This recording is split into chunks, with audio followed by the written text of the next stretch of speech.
पहला तिमुथियुस 4 अध्याय उसका पहला वचन में लिखा है, परंतु आत्मा स्पष्टता से कहता है कि आने वाले समयों में कितने लोग भरमाने वाली आत्माओं और दुष्टात्माओं की शिक्षाओं पर मन लगाकर विश्वास से बहक जाएंगे। प्रियो, आज हम एक ऐसी समय में आ पहुंचा है जहां पर तरह तरह की गलत शिक्षाएं पाई जाती है। बाइबल स्पष्ट बताती है कि अंत के समय में ऐसा कई प्रकार की झूठी शिक्षाएं होगी जिसके द्वारा विश्वास में जो कमजोर है उन्हें भरमा दिया जाएंगे। इसलिए आज मुझे सुनने वालों, मैं चाहता हूं कि आप लोग ऐसी झूठी शिक्षाओं से सावधान रहें। इसलिए आज की इस वीडियो में ऐसी 3 प्रकार की झूठी शिक्षाओं के बारे में आप लोगों को मैं बताना चाहता हूं। सो चलिए प्रियो, हम देखते हैं। पहली झूठी शिक्षा है कि परमेश्वर में पिता और माता पाई जाती है। इस शिक्षा आजकल बहुत तेजी से फैल रहे हैं और लोग बाइबल के अधूरे ज्ञान पाकर इस प्रकार की गलत शिक्षाओं के पीछे भागते हैं। वे लोग कहते हैं कि परमेश्वर ने मनुष्य को नर और नारी करके सृष्टि किया। इस कारण परमेश्वर में नर यानी पिता और नारी यानी माता भी पाई जाती है। वे इस वचन के आधार पर इस शिक्षा को स्थापित करते हैं। उत्पत्ति पहला अध्याय उसका 27वां वचन, जहाँ लिखा है, तब परमेश्वर ने मनुष्य को अपने स्वरूप के अनुसार उत्पन्न किया, अपने ही स्वरूप के अनुसार परमेश्वर ने उसको उत्पन्न किया, नर और नारी करके उसने मनुष्यों की सृष्टि की। प्रियो, जबकि हम जानते हैं कि परमेश्वर ने अपनी समानता में सिर्फ आदम को ही बनाया था और आदम के लिए जब कोई उचित साथी नहीं मिली तब परमेश्वर ने हव्वा को बनाई। उत्पत्ति की किताब 2 अध्याय उसका 18वां वचन से मैं आपके लिए पढ़ना चाहता हूँ। फिर यहोवा परमेश्वर ने कहा, आदम का अकेला रहना अच्छा नहीं, मैं उसके लिए एक ऐसा सहायक बनाऊंगा जो उससे मेल खाए। और यहोवा परमेश्वर भूमि में से सब जाति के बनेलू पशुओं और आकाश के सब भांति के पक्षियों को रचकर आदम के पास ले आया कि देखे कि वह उनका क्या क्या नाम रखता है। और जिस जिस जीवित प्राणी का जो जो नाम आदम ने रखा वही उसका नाम हो गया। अतः आदम ने सब जाति के घरेलू पशुओं और आकाश के पक्षियों और सब जाति के बनेलू पशुओं के नाम रखे, परंतु आदम के लिए कोई ऐसा सहायक ना मिला जो उससे मेल खा सके। तब यहोवा परमेश्वर ने आदम को भारी नींद में डाल दिया और जब वह सो गया तब उसने उसकी एक पसली निकालकर उसकी जगह मांस भर दिया।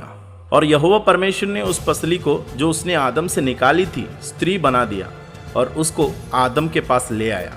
तब आदम ने कहा, अब यह मेरी हड्डियों में की हड्डी और मेरे मांस में का मांस है, इसलिए इसका नाम नारी होगा क्योंकि यह नर में से निकाली गई है। प्रियो, आप इस वचन में पढ़ सकते हैं कि आदम के लिए परमेश्वर ने हव्वा को बाद में बनाया था जो आदम से मेल खाने वाली थी, क्योंकि हव्वा को आदम की पसली से बनाई गई थी। आदम जो नर था उसमें से हव्वा को बनाई गई थी, इस कारण उसको नारी कहा। बाइबल में कहीं पर भी यह नहीं बताया कि हव्वा को भी परमेश्वर ने अपनी स्वरूप और अपनी सदृश में बनाया था, लेकिन यह उन झूठे शिक्षक लोगों की गलती है कि वे इस बात को समझ नहीं पाते हैं। और दूसरी झूठी शिक्षा है, हमें शनिवार के दिन कलीसिया जाना चाहिए। प्रियो, इस शिक्षा सिखाने वाले लोग सबत, पुराने नियम के विश्राम दिन को पालन करने वाले लोग हैं। उनके यह दावा है कि हमें विश्राम दिन में यहूदी लोगों के समान प्रभु के भवन में जाना चाहिए। प्रियो, नया नियम की कलीसिया के लिए विश्राम दिन को पालन करने का कोई वचन नहीं दिया गया है, जबकि वचन में हमें सिखाती है कि पुराना नियम का विश्राम दिन आने वाली बातों की छाया थी, यानी मसीह यीशु के आगमन के द्वारा सही विश्राम आज हम प्राप्त कर रहे हैं। यीशु ने कहा, मत्ती रचित सुसमाचार 11 अध्याय उसका 28वां वचन में, हे सब परिश्रम करने वालों और बोझ से दबे हुए लोगों, मेरे पास आओ, मैं तुम्हें विश्राम दूंगा।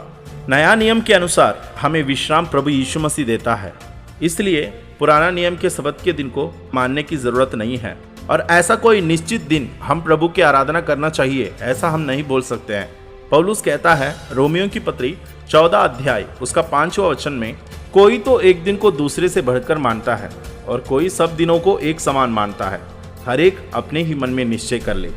हम जानते हैं कि हमारे भारत देश में संडे के दिन हॉलिडे के रूप में मनाते हैं, लेकिन अरब देशों में फ्राइडे के दिन को हॉलिडे के रूप में मनाते हैं और नेपाल जैसी देशों में शनिवार के दिन को हॉलिडे के समान मनाते हैं।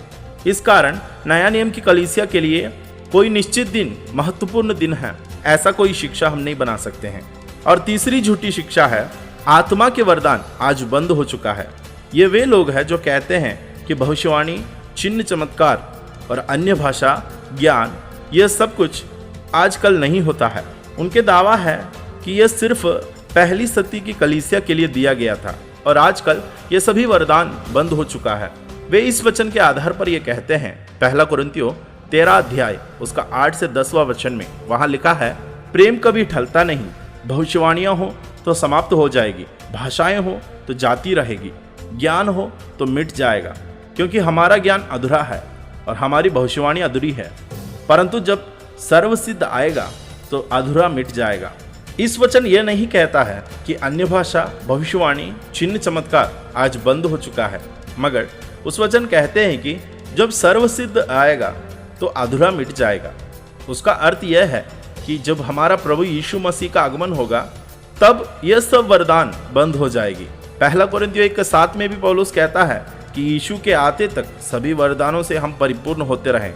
इस कारण यह भी एक ऐसी झूठी शिक्षा है जिससे हमें सतर्क रहना चाहिए। तो प्रियो, यह था उन 3 झूठी शिक्षाएं। इन बातों से आप सब सावधान रहें और आज की इस वीडियो के द्वारा परमेश्वर आप सबको आशीष देने पाए।